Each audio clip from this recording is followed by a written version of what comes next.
చాలా చోట్ల మామిడి తోటలన్నీ కాయ పెరిగే దశలో ఉన్నాయి. అయితే అనంతపురం, చిత్తూరు వంటి కొన్ని ప్రాంతాల్లో డిసెంబర్ మాసంలో వచ్చిన మిగ్జామ్ తుఫాను ప్రభావం వల్ల పూత రావడం ఆలస్యమైంది. తోటలు శాఖీయంగా పెరిగి ఇప్పుడిప్పుడే పూతలు వస్తున్నాయి. ఈ మధ్య కాలంలో గమనించినట్లయితే ప్రతి ఏటా మామిడి పూత ఆలస్యం అవుతూనే ఉంది. ఇలా ఆలస్యంగా ఫిబ్రవరి, మార్చి మాసాల్లో వచ్చే పూత నిలబడక రాలిపోవడం, ఫలితంగా దిగుబడులు తగ్గడం జరుగుతోంది. అసలు నవంబర్, డిసెంబర్ మాసాలకు రావాల్సిన పూత ఎందుకు ఆలస్యమవుతోంది? పూత సకాలంలో రాకపోవడానికి మనం చేసే పొరపాట్లే కారణమంటున్నారు నిపుణులు. అందుకు గల కారణాలను విశ్లేషిస్తూ మామిడి తోటల్లో సమయానుకూలంగా చేపట్టాల్సిన చర్యలను తెలియజేస్తున్నారు వైఎస్ఆర్ ఉద్యాన విశ్వవిద్యాలయం నూజివీడు ఫల పరిశోధనా స్థానం ప్రధాన శాస్త్రవేత్త డాక్టర్ కె రాధారాణి. చాలామంది రైతులు అడుగుతూ ఉంటారు, మామిడి టైంకి పూత పూయట్లేదు, లేదంటే పూత ఆలస్యం అయిపోతుంది, ఆలస్యమైన పూత నిలబడట్లేదు. ఇలాంటి ప్రశ్నలు చాలా ఎక్కువగా వస్తున్నాయి రాష్ట్రంలో, ముఖ్యంగా అనంతపురం ఆ ఏరియాలో. ఒకటి ఏంటంటే, మనము పూత సమయం నుంచి కాయ కోసే వరకే మనం మామిడి తోటల వైపు చూస్తున్నాం. ఆ తర్వాత చూడట్లేదు. ఒకసారి కాయ కోసాము అన్న తర్వాత దాన్ని పట్టించుకోవట్లేదు నిజంగా చెప్పాలంటే. అంటే మనకి మంచిగా దిగుబడి రావాలి అంటే మొదటి నుంచి మనది వాటి మీద శ్రద్ధ చూపించాలి. అప్పుడే మనకి ఆశించినంత ఆదాయం వస్తుంది, ఆశించినంత దిగుబడి వస్తుంది. సో పూత సకాలంలో రావాలి, లేదు అది నిలబడాలి, వచ్చిన పూత నిలబడాలి అంటే మనం మొదటి నుంచి జాగ్రత్తలు తీసుకోవాలి. ఎప్పటి నుంచి అంటే మనం కోత తర్వాత రిలాక్స్ అయిపోకుండా కోత తర్వాత నుంచి కూడా మామిడి మీద శ్రద్ధ తీసుకుంటేనే మనకి పూత సకాలంలో రావడం కానీ, అది నిలబడడం కానీ, అధిక దిగుబడులు రావడం కానీ జరుగుతుంది. కోత అయిపోయిన తర్వాత ఏం చేయాలి అన్నది చూస్తే, కోత అయిపోతుంది, మనం కోసేస్తాం. మే నుంచి జూన్ వరకు కొన్ని ప్రాంతాలు జూన్ వరకు కూడా కోస్తారు. కోత అయిపోయిన తర్వాత ఏం చేయాలంటే కొమ్మ కత్తిరింపులు అనేది కంపల్సరీగా చేసుకోవాలి అందరూ కూడా. అంటే ఎక్కడైతే 5-6 ఏళ్ళు పైబడిన తోటలు ఉంటాయో అప్పుడు ప్రతి సంవత్సరం మనము కొమ్మ కత్తిరింపులు చేసుకోవాలి. ఎందుకు చేసుకోవాలంటే మనం చూస్తే మామిడికాయలు ఎప్పుడు కూడా కొమ్మ చివరి భాగంలో వస్తాయి. మనకి పనసలాగా ఇంకొక దానిలాగా కాండం మధ్యలో రావడం కానీ, లేతే కాండం పైన మొదలు పైన కానీ రావడం కానీ జరగదు. ఎప్పుడు చూస్తే మనకి కొమ్మ చివర్లలో వస్తాయి. అంటే ఆ కొమ్మ చివర్లలో మామిడికాయ రావాలి అంటే దాని వయసు ఇంపార్టెంట్. అంటే మరి 4 నుంచి 5 నెలల వయసు ఉన్న కొమ్మలు ఏవైతే ఉంటే వాటి మీద ఎక్కువగా పూత వస్తుంది. ముదిరిపోయిన కొమ్మల మీద వస్తుంది కానీ చాలా తక్కువ పూత వస్తుంది. అలాగే లేత కొమ్మల మీద అయితే అసలు రాదు, వచ్చినా అది నిలబడదు. అంటే మనకి అక్టోబరు, నవంబర్కి పూత రావాలి అంటే ఆ టైంకి దానికి 4 నెలల వయసున్న కొమ్మ ఉండాలి.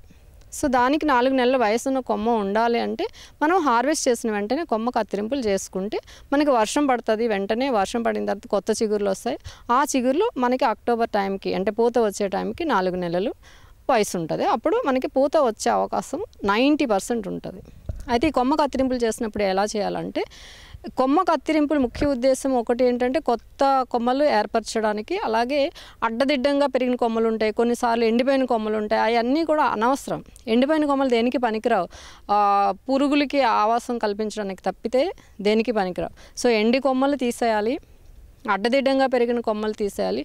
గొడుగు కొమ్మలు అంటారు, ఒక కొమ్మ నిటారుగా పెరుగుతుంది, దానివల్ల మిగతా కొమ్మల మీద అంతా షేడ్ పడిపోయి దానికి ఎండ తగలక కూడా పూత వచ్చే అవకాశం చాలా తక్కువ ఉంటుంది. సో ఆ గొడుగు కొమ్మలు అంటే నిటారుగా పెరిగి ఎక్కువ నీడ ఏదైతే ఇస్తుందో అలాంటి కొమ్మలు తీసేయాలి. అలాగే కిందకు వేలాడుతున్న కొమ్మలు తీసేయాలి. ఎప్పుడైతే గాలి వెలుతురు ఆడుతుందో అప్పుడు పురుగులు తెగులు సమస్య కూడా ఉండదు. ఒక్కొక్కసారి తెగులు సోకిన కొమ్మలు కూడా ఉంటాయి, అవి కూడా తీసేయాలి. అవి ఉంచినట్లయితే ఆ తెగులు పక్క కొమ్మలు కూడా వ్యాపిస్తాయి కాబట్టి మళ్ళీ చెట్టుకు నష్టం వస్తుంది. చెట్టు పలచన చేయడం అంటాం, ఆ పలచన చేయడం చేస్తే కనుక మనకి ఈ పురుగులు తెగులు సమస్య చాలా వరకు తగ్గిపోతుంది. దానివల్ల మీరు పురుగు మందుల కొట్టడం సంఖ్య తగ్గిపోయి ఈ ఖర్చు అనేది కూడా తగ్గిపోతుంది. ఇంకొకటి పూత రావాలి, కాత రావాలి అంటే మన చెట్టుకి బలం ఇవ్వాలి. చిన్న చెట్లకి కొంచెం వేస్తాం, పెద్ద చెట్లకి అంటే 10 సంవత్సరాలు దాటిన చెట్ల తర్వాత ఒకటే డోస్ వేయచ్చు. కానీ 10 సంవత్సరాల లోపు వరకు వయస్సు బట్టి మనం ఎరువులు వేసుకుంటూ ఉండాలి. ఈ ఎరువులు కూడా ఎక్కువ సాధ్యమైనంత వరకు సేంద్రియ రూపంలో వేసుకోవాలి. సేంద్రియ రూపంలో వేసుకుంటే ఏమవుతుందంటే దానికి కావాల్సిన పోషకాలు నెమ్మదిగా చెట్టుకు అందుతాయి. మనం ఎక్కువ రసాయన ఎరువులు వేసుకుంటే చాలా వరకు వేస్ట్ అయిపోతాయి.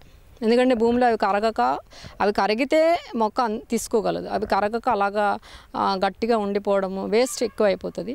మనం ఎప్పుడైతే సేంద్రియ ఎరువు వేసుకుంటున్నామో అప్పుడు మొక్కకి కావాల్సిన పోషకాలు స్లోగా అందుతాయి, దానికి మొత్తానికి అందుతాయి. ఈ సేంద్రియ ఎరువులతో పాటు జీవన ఎరువులు వేసుకోవాలి. ఈ డిపార్ట్మెంట్ వాళ్ళు అమ్ముతారు, యూనివర్సిటీలో కూడా అమ్ముతారు సేంద్రియ ఎరువులని, అజిటోబ్యాక్టర్ లేదా అజోస్పైరిల్లం, అలాగే పిఎస్బి అని, కేఎస్బి, అలాగే శిలీంధ్రాలు బయో ఏజెంట్స్ అంటాము, అది ట్రైకోడర్మా విరిడి, ఇట్లాంటివి వేసుకుంటే మనకి తెగులు బలం ఉంటుంది చెట్టుకి. సో ఎప్పుడైతే చెట్టు బలంగా ఉంటుందో అది పురుగులకి తెగుళ్ళకి తట్టుకునే శక్తి కూడా ఉంటుంది.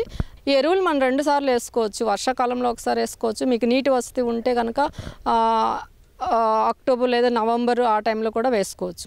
లేదు నీటి వసతి లేదు అనుకుంటే మొత్తం ఒకేసారి మనం జూన్ జూలై ఎప్పుడైతే వర్షాలు పడతాయో అప్పుడు వేసుకోవాలి.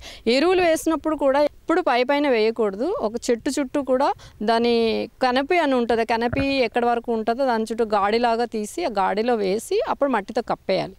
అలాగ గాడితో కప్పేసిన తర్వాత నీళ్లు పెడితే ఏంటంటే అది కరిగి స్లోగా మొక్క పీల్చుకునేడానికి అవకాశం ఎక్కువ ఉంటుంది. తర్వాత ఇంకొకటి ఏంటంటే వీడు అంటే ఈ కలుపు ఏదైతే ఉంటుందో కలుపు ద్వారా ఈ పురుగులు ఇప్పుడు మనకు కోడిపేను కానీ లేదా మామూలు త్రిప్స్ కానీ ఈ హాపర్ సమస్య ఏదైతే ఎక్కువ అవుతుందో, ఎక్కడైతే కలుపు ఎక్కువగా ఉందో ఆ తోటల్లో ఈ సమస్య మరీ ఎక్కువగా ఉంది. సో మనం తోట ఎంత నీట్గా ఉంచుకుంటే అంత మంచిది.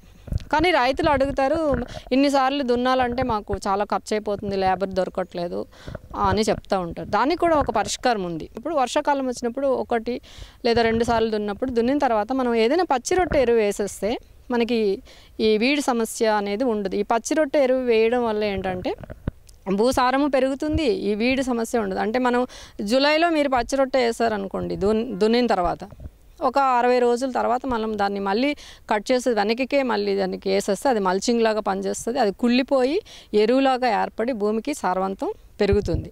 సో ఈ లోపల మనం దున్నక్కర్లేదు వాటికి. సో అక్కడ ఖర్చు తగ్గిపోతుంది, మనకు సారం పెరుగుతుంది, వీడి సమస్య ఉండదు, పురుగుల సమస్య ఉండదు, తెగుల సమస్య ఉండదు. సో ఈ విధంగా చేసుకోవాలి. 1 ప్రూనింగ్, 2 బలాన్ని ఇవ్వడం అంటే ఎరువులు సరిగ్గా వేసుకోవాలి, 3వది ఈ కలుపు సమస్య లేకుండా తీసుకోవడం, 4వది చూస్తే నీటి యాజమాన్యం. చాలామంది రైతులు ఎప్పుడు నీళ్లు పెట్టాలి ఎప్పుడు పెట్టకూడదు అన్నది చాలామందికి తెలీదు. ఒకవేళ తెలిసినా కొన్ని చిన్న పొరపాట్లు చేస్తూ ఉన్నారు. సో ఏంటంటే మామిడికి చాలా తక్కువ నీరే అవసరం ఉంటుంది. ఎలాగో మనకి వర్షాకాలంలో కాయ కోత తర్వాత వర్షాకాలంలో వర్షాలు పడతాయి అడపా అది సరిపోతుంది. మళ్ళీ మనము పూత రావాలి డిసెంబర్లో అంటే కనీసం 2 నెలలు మొక్కకి అస్సలు నీళ్ళు పెట్టకూడదు. మీరు అక్టోబర్ నవంబర్ నెలల్లో అస్సలు పెట్టకూడదు. పెట్టకపోతే చెట్టు స్ట్రెస్కి గురయ్యి అప్పుడు వెజిటేటివ్ అంటే శాఖీయ పెరుగుదల ఆగిపోయి మనకి పూత అనేది బయటకు వచ్చే అవకాశం ఎక్కువ ఉంటుంది. మరి వర్షాలు పడితే ఏం చేయాలి అన్నది కూడా ఒక ప్రశ్న వస్తుంది. వర్షం పడితే మనం వర్షాన్ని ఆపలేము.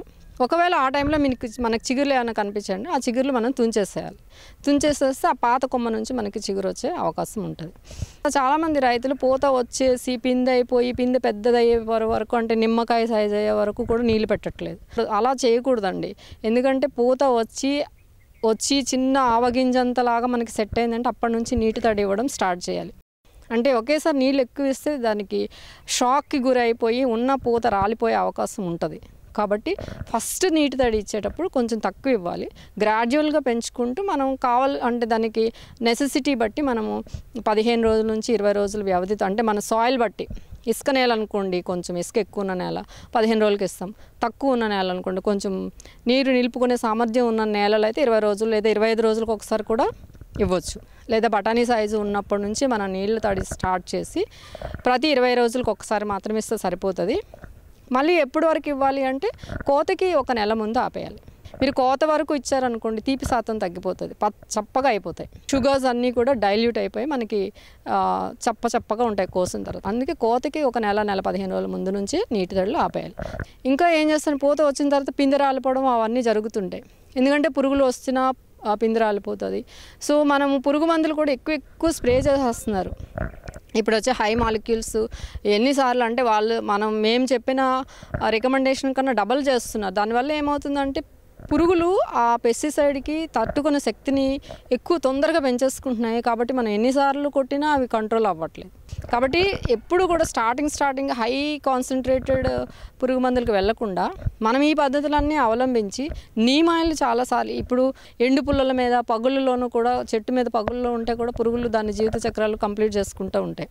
సో అవి నాశనం అవ్వాలంటే ప్రతి 2 నెలలకు ఒకసారి మనం వేప నూనెని ప్రతి 2 నెలలకు ఒకసారి మీరు బాగా మొదలు కొమ్మలు అన్నీ ఒకసారి తడిచేటట్లు స్ప్రే చేసుకున్నారనుకోండి, ఈ ఉధృతి, ఈ కోడిపేను కానీ, ఈ హాపర్ ఉధృతి కానీ, ఇతర పురుగుల ఉధృతి కానీ తగ్గిపోద్ది, చాలా తగ్గిపోద్ది. అంటే అదుపులో ఉంటుంది. ఈ పెస్టిసైడ్స్ ఎక్కువగా కొట్టడం వల్ల మీకు ఖర్చు పెరిగిపోతుంది, ఆ తినే వాళ్ళకి కూడా మంచిది కాదు, రోగాలు వస్తాయి. కాబట్టి ఇప్పుడు చెప్పిన అన్ని జాగ్రత్తలు తీసుకుంటేనే మనకి పూత సకాలంలో వస్తుంది, వచ్చిన పూత నిలబడుతుంది, నాణ్యమైన దిగుబడి పెరుగుతుంది.